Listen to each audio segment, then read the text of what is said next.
को लेकर क्या कहेंगे, जिस तरीके से पूरा एक आज प्रारूप अपने प्रेस कॉन्फ्रेंस के माध्यम से बताएं।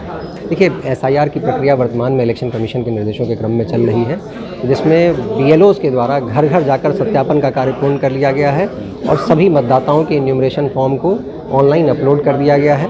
घर घर सत्यापन में जो लोग मृतक पाए गए हैं या डुप्लीकेट या शिफ्टेड पाए गए हैं, उनके बारे में फीडिंग वर्तमान में पूर्ण कर ली गई है। तो 100% मतदाताओं का सत्यापन का कार्य बीएलओ ऐप के माध्यम से पूरा हो गया है।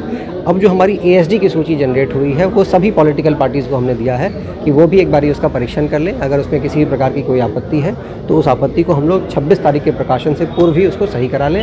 रोल बैक की सुविधा इलेक्शन कमीशन द्वारा दी गई है कि किसी में भी अगर किसी को भी कोई आपत्ति है, कोई त्रुटि हुई है तो उसको भी तत्काल सही किया जाए। बहुत सारी कठिनाइयाँ आ रही हैं लोगों को फार्म भरने में, उसके तरफ से किस तरीके से फार्म, बहुत सारे आप फार्म के नाम भी बताएं, कौन कौन फार्म हैं जो इससे फार्म भरें और उस सूची में नाम भी शामिल हो। देखिए, जो फॉर्म है उनके साथ में उनको 2003 के वोटर लिस्ट में उनका या उनके पिता या उनके परिवार के जनों का जहाँ पे नाम था उस चीज़ को साथ में भरना है। इसके लिए बीएलओ के पास 2003 की भी वोटर लिस्ट है, अभी की भी वोटर लिस्ट है, वो ऑनलाइन भी सर्च कर सकते हैं।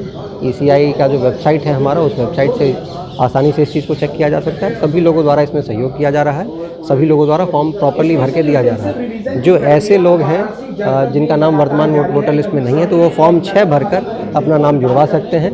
एसआईआर की प्रक्रिया के दौरान फॉर्म 6 के साथ में एक डिक्लेरेशन फॉर्म भी उनको जमा करना होता है, तो वो डिक्लेरेशन फॉर्म भी साथ में बीएलओ जो है उपलब्ध करा रही है और उसके साथ में ही फॉर्म भर के दिया जा रहा है लोगों द्वारा, जिसके बाद जो है उनका वोटर लिस्ट में नाम जोड़ा जाएगा। निकाय चुनाव की सरगर्मी भी तेज हो चुकी है, इसको लेकर क्या कहेंगे, वही वोटर लिस्ट काम करेगा किसके लिए? निकाय चुनाव के जो वोटर लिस्ट होता है वो स्टेट इलेक्शन कमीशन द्वारा बनवाया जाता है, उसकी प्रक्रिया पृथक होती है।